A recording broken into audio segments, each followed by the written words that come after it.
जय हिंद, वंदे मातरम। राष्ट्र कल्याण के इस मंच से मैं सुबूही खान, एक भारतीय सनातनी मुसलमान, आप सभी लोगों को सादर प्रणाम करती हूं।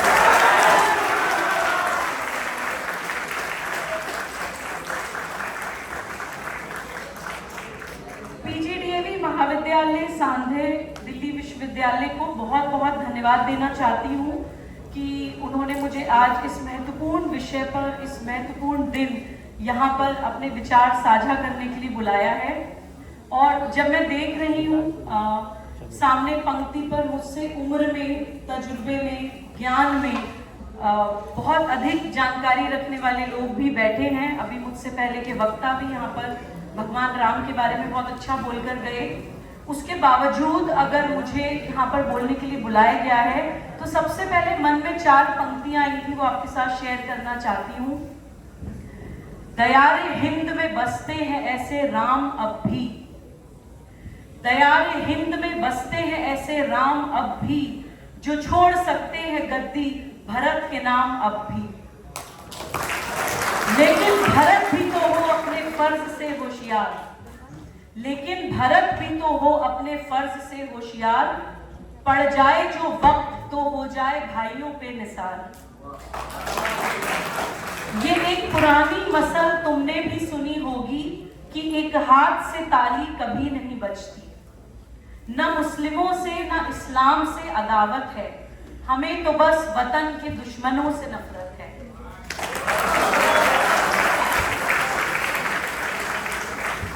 मुनाफिकों के लिए नो के खार है भारत, अगर दिल हो साफ तो फूलों का हार है भारत।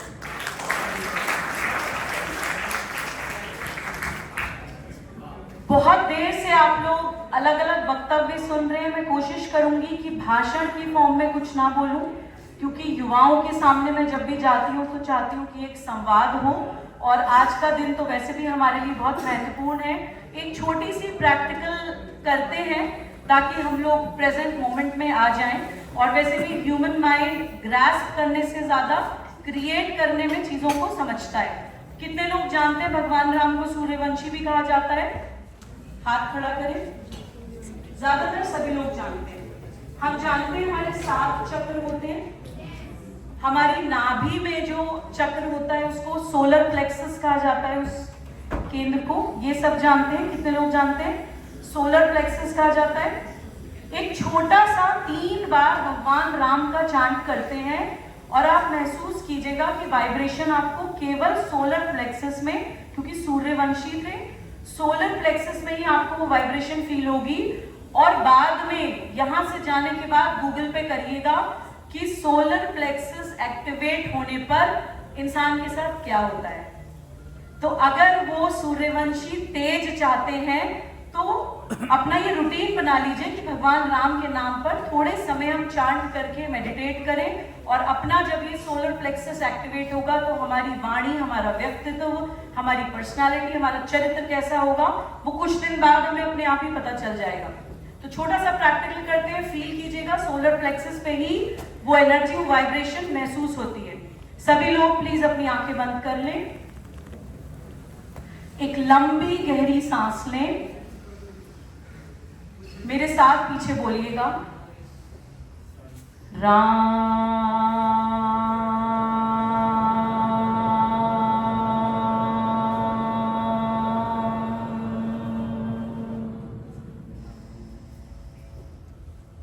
राम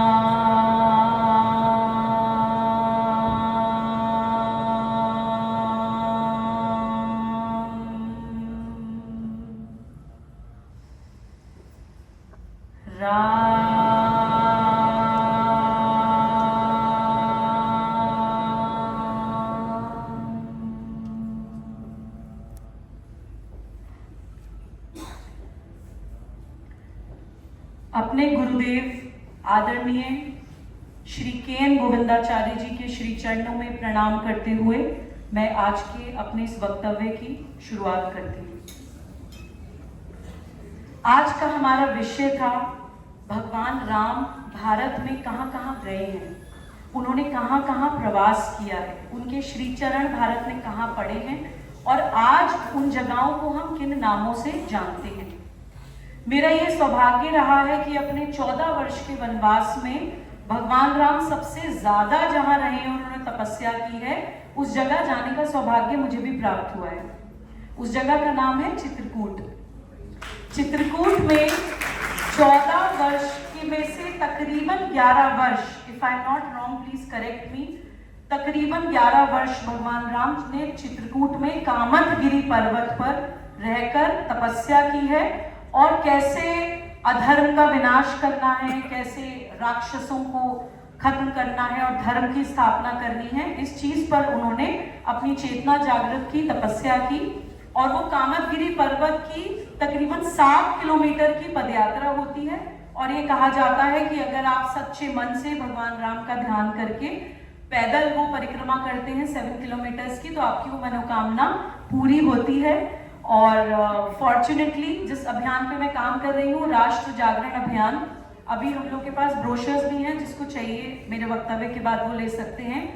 वो शुरू करने से पहले कामतगिरी पर्वत की परिक्रमा करने का सौभाग्य मुझे भी प्राप्त हुआ है और वो आशीर्वाद और वो मनोकामना पूर्ति होते हुए मैंने महसूस की है। देखिए, सबसे पहले तो मैं ये कहना चाहती हूँ कि भारत में कभी भी चित्र की पूजा नहीं होती, भारत में हमेशा चरित्र की पूजा होती है। उस चेतना की पूजा होती है। कोई भी मनुष्य जो इंसान बन के पैदा हुआ है, चाहे यहाँ पे भी बैठे हुए लोग हैं, हमें वेदांत में क्या पढ़ाया जाता है? अहम ब्रह्मास्मि तत्त्वमसि, यानी कि वो परमात्मा, परमेश्वर हमारे अंदर विराजमान है। तत्त्वमसि मतलब यहाँ बैठे हुए हर व्यक्ति के अंदर वो परमेश्वर विराजमान है।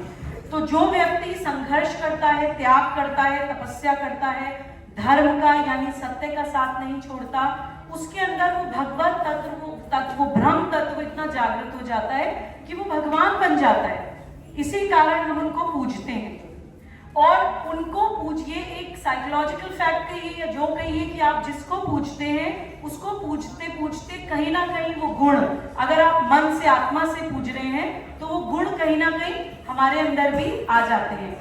या हम लोग कोशिश करते हैं कि एटलीस्ट जब हम किसी को गुरु मानते हैं तो गुरु के वैल्यूज पे चलने की कोशिश में ही हम बहुत बड़े बड़े काम कर जाते हैं, मात्र कोशिश में ही कि हमारे गुरुजी ऐसे कहते हैं, ये करना चाहिए।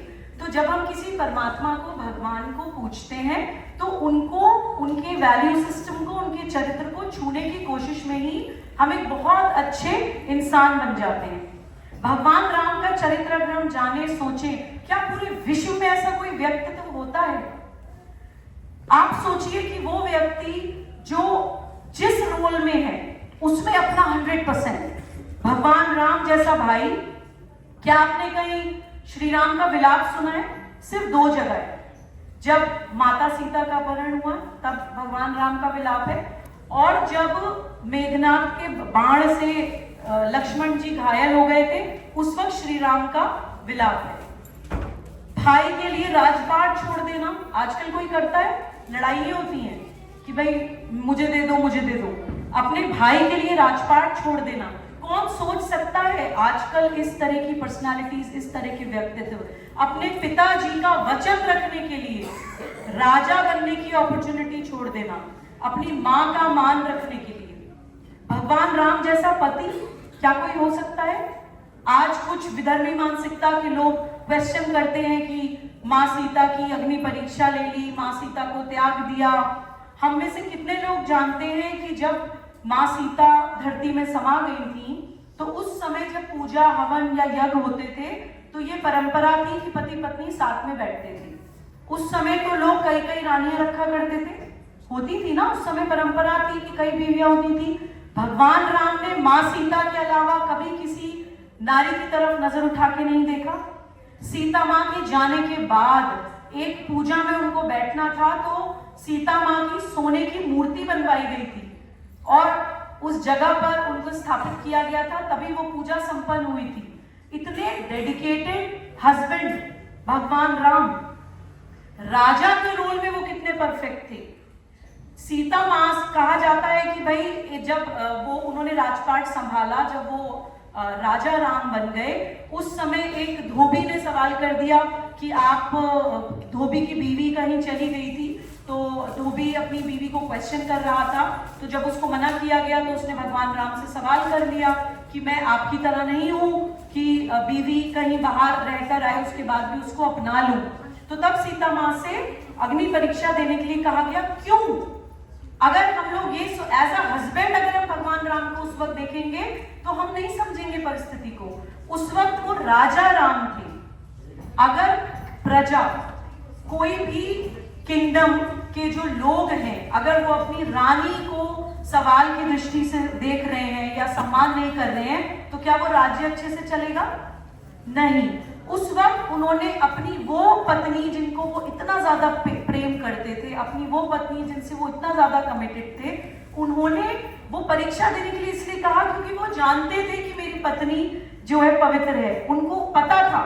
लेकिन उन्होंने राजा का रोल निभाते हुए कि प्रजा के मन में कोई भी सवाल रानी के लिए नहीं आना चाहिए, वो राजा राम का रोल प्ले करने के लिए उन्होंने वो चीज करी।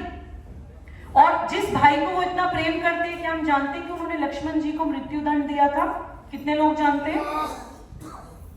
एक बार काल भगवान राम से मिलने के लिए आए और उन्होंने कहा कि आप, भगवान राम ने लक्ष्मण जी से कहा कि आप किसी को अंदर मत आने दीजिएगा।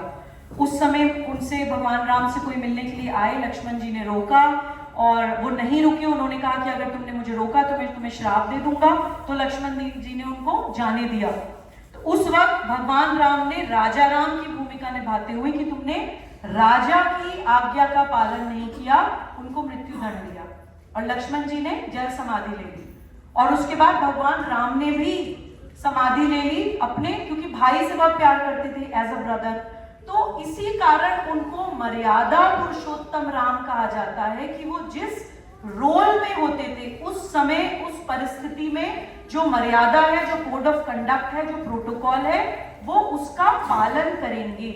इसको हमारे वेदांत में साक्षी भाव कह के पढ़ाया जाता है कि आप किसी भी सिचुएशन में हैं, आप डिटैच होकर फैसले लीजिए। अटैचमेंट के साथ फैसला लेंगे तो आप जस्टिस नहीं कर पाएंगे उस सिचुएशन के साथ। दिस इज कॉल्ड साक्षी भाव इन आवर वेदांत, कि अगर आपको सही और गलत में सही को चुनना है, सत्य का साथ देना है, तो आप हर परिस्थिति को साक्षी भाव से देखिए। तो ऐसे थे हमारे भगवान राम। जब कोई उनको हिंदू मुस्लिम में या इस तरह से वर्गों में बांटने की कोशिश करता है तो मुझे बहुत दुख होता है, क्योंकि इस तरह के चरित्र भारत के हर बच्चे को पढ़ने चाहिए, समझने चाहिए, आत्मसात करने चाहिए।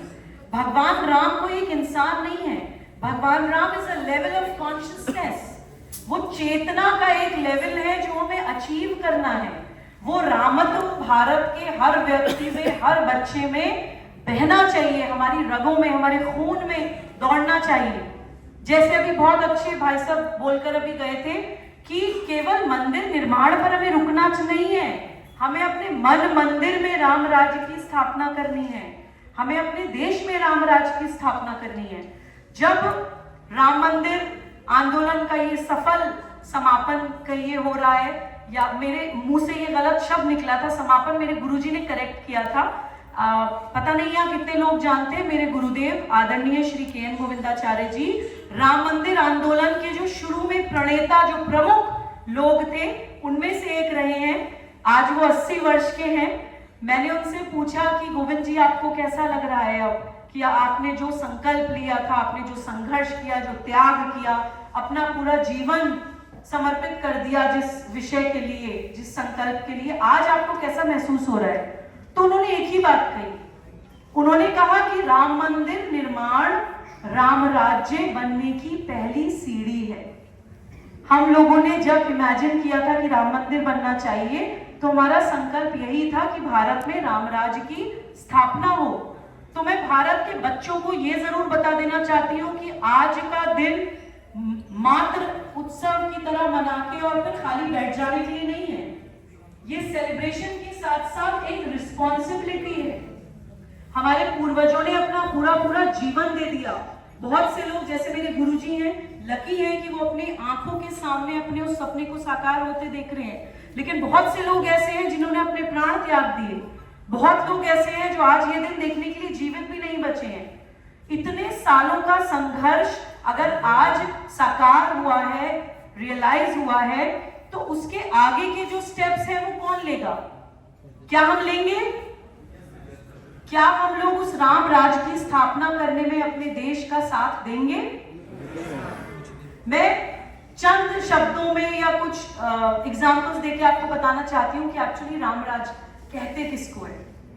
मेरे गुरुजी कहते हैं, राम से बड़ा राम का नाम और राम के नाम से बड़ा राम का काम। तो भगवान राम के राज्य में राम राज्य कैसा होता था, ये मैं आपको उदाहरण सहित बताती हूँ, और कहाँ आपको वो स्वाध्याय करके अपनी नॉलेज को और बढ़ाना है वो भी बताती हूँ। गोस्वामी तुलसीदास जी की श्री रामचरितमानस में उत्तर कांड में राम राज्य को एक्सप्लेन किया गया है। इसको लिख ले सब बच्चे कि रामचरितमानस का उत्तर कांड में राम राज्य कैसा होता था, उसके लक्षण, उसकी क्वालिटीज, उसको पूरा डिटेल में एक्सप्लेन किया गया है। जैसे एक तो बहुत कॉमन है, हम सब लोगों ने सुना है, दैहिक दैविक भौतिक तापा, राम राज्य काहुक नहीं व्यापा। यानी राम राज्य में किसी तरह का दैहिक दैविक और भौतिक दुख नहीं है। दैहिक मतलब कोई बीमारियां, दैविक मतलब आपदाएं, बाढ़, धरती खिसक गई, भूकंप आ गया। भौतिक यानी कि कोई गरीब है, कोई दरिद्र है, कोई भूखा है। तो दैहिक दैविक भौतिक किसी भी तरह की परेशानी राम राज्य में नहीं होती है। धर्म अपने चारों चरणों, मैं सिर्फ हिंदी में बोल रही हूं समय की सीमा का पालन करते हुए, क्योंकि मुझे 20 मिनट्स दिए गए थे, मैं उसको एक्सीड ना करूं। आपको सिर्फ ये बता रही हूं कि इस तरह के भारत का हमें स्थापना, पुनर्स्थापना करनी है। इस तरह के भारत के सपने को, भारत के युवाओं को साकार करना है। राम राज्य में धर्म अपने चारों चरणों से जगत में परिपूर्ण हो रहा है। स्वप्न में भी कहीं पाप नहीं है। पुरुष और स्त्री राम भक्ति के परायण हैं। सभी परम गति यानी मोक्ष के अधिकारी हैं। यानी कि मेल फीमेल में कोई डिफरेंशिएशन नहीं है, जिसको आज हम जेंडर इक्वालिटी बोलते हैं। अल्प मृत्यु नहीं है, कोई अल्प मृत्यु यानी किसी की कम एज में मृत्यु नहीं है, जैसे हम आजकल पैंडेमिक्स देख रहे हैं। कोई दरिद्र नहीं है, कोई दुखी नहीं है, कोई भी शुभ लक्षणों से हीन नहीं है। ये राम राज्य का एक लक्षण है। सब दंभ रहित हैं। दंभ रहित मतलब अहंकार नहीं है। कई बार अच्छे काम करने का भी अहंकार हो जाता है ना, जिसको स्पिरिचुअल ईगो कहते हैं। कभी हम कुछ अच्छा काम, इंसान सारे मोह माया को त्याग के मोक्ष प्राप्ति की तरफ बढ़ता है, लेकिन आखिरी में जाके कहां अटकता है? अहंकार। तो जो आखिरी सीढ़ी जो हमें पार करनी होती है वो होती है अहंकार। तो राम राज्य में कोई दम्भ नहीं है, सब धर्म परायण है। और सबसे इंपॉर्टेंट पॉइंट, आज पूरा विश्व global warming, climatic change, water shortage, food shortage, इन सब चीजों से जूझ रहा है ना। कहीं आटे पे लड़ाई हो रही है, कहीं रोटी पे लड़ाई हो रही है। राम राज्य में वनों में वृक्ष सदा फूलते हैं और फलते हैं। हाथी और सिंह एक साथ रहते हैं। पक्षी और पशु सभी ने स्वाभाविक बैर बुलाकर आपस में प्रेम बढ़ा लिया है। यानी कि इकोलॉजी, जिसको हम एक इकोसिस्टम कहते हैं, जल, जंगल, जमीन, जानवर और जन का आपस में जो परस्पर एक सहयोग है, प्रेम है, एक दूसरे को अपना समझना है, वो जो अहम ब्रह्मास्मि और तत्वमसि है, वो भावना राम राज्य में है। तभी हम जीव जंतु, पेड़, पक्षी सबको अपना मान के उनका संरक्षण और संवर्धन किया करते थे। वापी कूप तालाब सदा नीरा, यानी कि सारी वाटर बॉडीज में पानी है। आज क्या हो रहा है? आज क्या हो रहा है? कानपुर में 200-300 फुट नीचे तक धरती में पानी नहीं है।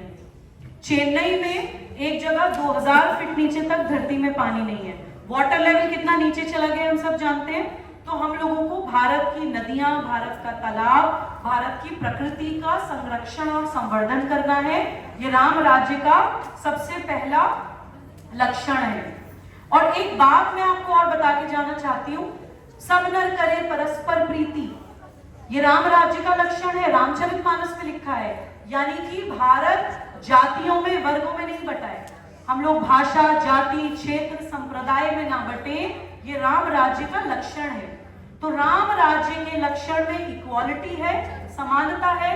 राम राज्य के लक्षण में जस्टिस है, इंसाफ है।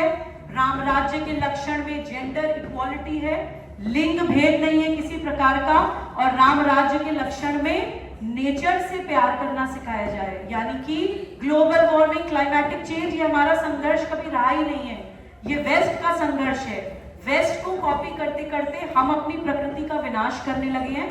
तो आप लोगों से मैं यही आग्रह करना चाहती हूँ कि राम मंदिर का निर्माण, राम मंदिर में प्राण प्रतिष्ठा हो चुकी है और अब हम लोगों को प्रकृति से संस्कृति की ओर लौटना है। भारत की जो सिविलाइजेशन है वो हमेशा नेचर सेंट्रिक रही है। भारत में कभी भी पूजा पद्धति की लड़ाई नहीं रही है। मेरे गुरुजी कहते हैं Hindu is a Commonwealth of all modes of worship. Kashmir से कन्याकुमारी तक हजारों देवी देवता है हमारे देश में। पूजा पद्धति की लड़ाई भारत में कभी नहीं रही है। भारत में हमेशा प्रकृति को पकड़ के रखा जाता था और प्रकृति ही हमें आपस में बांधने का काम करती थी। जैसे अभी मैं राजस्थान में एक सेमिनार करके आई थी वाटर मैनेजमेंट सिस्टम पर। तो राजस्थान का जो प्राचीन वाटर मैनेजमेंट सिस्टम था उसमें ऐसा होता था कि गांव का एक तालाब है और गांव के खेतों में जो अलग अलग फसल है तो ये डिसाइड करता था एक हरिजन, तालाब के पानी को किसको कितना पानी देना है ये हरिजन डिसाइड करता था। किसके खेत में कितनी फसल लगी है उसके हिसाब से, यानी किसको ज्यादा पानी चाहिए, किसको कम पानी चाहिए। मुस्लिम की भी इस पूरे वाटर मैनेजमेंट सिस्टम में कोई एक जिम्मेदारी होती थी। तो आपस में लड़ने का टाइम ही नहीं होता था, सब प्रकृति के नजदीक रहते थे, प्रकृति के संरक्षण और संवर्धन में इतना बिजी थे कि आपस में लड़ने का कोई टाइम ही नहीं था। ये भारत का जो प्रकृति, आप ये मानिए कि डोर है जो हमारी सोसाइटी को बांध के चलती है। लास्ट 2 मिनट में एक बात बोल के अपनी वाणी को विराम दूंगी। जो बच्चे हैं अगर उनके पास मोबाइल है इसको शूट कर लीजिए, क्योंकि ये मेरे शब्द नहीं है, मेरी गुरुवाणी है। और ये गुरुवाणी मेरे गुरुजी को भी किसी संत महात्मा से प्राप्त हुई है। एक दिन मैंने अपने गुरुजी से पूछा, मैंने कहा गोविंद जी आप कहते हैं Hindu is not a religion, Hindu is a Commonwealth of all modes of worship. तो एक्चुअली हिंदुत्व तो क्या है? अगर एक 10 साल के बच्चे को भी बताना हो कि हिंदू होने का मतलब क्या है या what are we fighting for, आखिर हम लड़ किस चीज के लिए रहे हैं? कल्चरल रेनेसांस, सांस्कृतिक पुनर्जागरण। क्या है वो सांस्कृतिक पुनर्जागरण? तो मेरे गुरुजी ने जो मुझे बात बताई मैं आपको बता के जाना चाहती हूँ। प्लीज इसको शूट कर लीजिए, बिकॉज ये मेरे शब्द नहीं है, ये मेरी गुरुवाणी है और उनको किसी रियलाइज्ड सोल से प्राप्त हुई थी। गोविंद जी कहते हैं हिंदुत्व यानी क्या? देश की कलेक्टिव स्मृति का परिपाक। वो क्या है? 5 बातें नमूने के तौर पे बताता हूं। पहला, सभी उपासना पद्धतियों में अखंड श्रद्धा, सभी उपासना पद्धतियों से उसी परमात्मा की प्राप्ति होती है, यह विश्वास। दूसरा, एक ही सत सभी जड़ चेतन में अनुस्यूत है। Same consciousness permeates in all animate and inanimate matter, जो हमें भगवत गीता में भगवान कृष्ण बता के गए हैं कि चींटी से लेके पहाड़ तक मैं हूं। तीसरा, मातृत्व के गुण होने के कारण महिला यानी नारी का समाज में विशेष आदर। चौथा, मनुष्य प्रकृति का विजेता नहीं, प्रकृति का अंग है। इसी कारण हम प्रकृति के संरक्षण और संवर्धन की बात करते हैं। और पांचवा, खाओ पियो और मर जाओ यही जीवन का अंतिम उद्देश्य नहीं है, इससे ऊपर भी जीवन का एक उद्देश्य है। मुट्ठी बांधे आए थे, हाथ पसारे जाएंगे, यह विश्वास। जो इन 5 बातों को मानता है वो हिंदू है। कोई फर्क नहीं पड़ता वो भगवान राम को मानता है, भगवान कृष्ण को मानता है, महात्मा बुद्ध को मानता है, बाबा नानक को मानता है, पैगंबर मोहम्मद को मानता है, किसी पेड़ को मानता है या किसी को नहीं मानता। पूजा पद्धति आराध्य कोई भी हो, अगर आपके अंदर ये वैल्यू सिस्टम है, ये मूल्य है, तो आप हिंदू हैं। और आज पूरा विश्व जिन सवालों के जवाब ढूंढ रहा है, global warming, climatic change, water shortage, food shortage, अलगाववाद, कट्टरवाद, आतंकवाद, मेडिकल माफिया, बीमारियां, पैंडेमिक्स, युद्ध, वॉर, इन सभी समस्याओं का समाधान इन 5 मूल्यों में है, इन 5 वैल्यू सिस्टम में है। इन मूल्यों को बचाने के लिए हमारी ये लड़ाई है और श्री राम मंदिर निर्माण और प्राण प्रतिष्ठा से उसकी शुरुआत हो गई है। अब मंदिर निर्माण से राम राज्य बनाने की जिम्मेदारी भारत के युवाओं की है। इसी बात के साथ अपनी वाणी को विराम देती हूँ। जय हिंद, वंदे मातरम।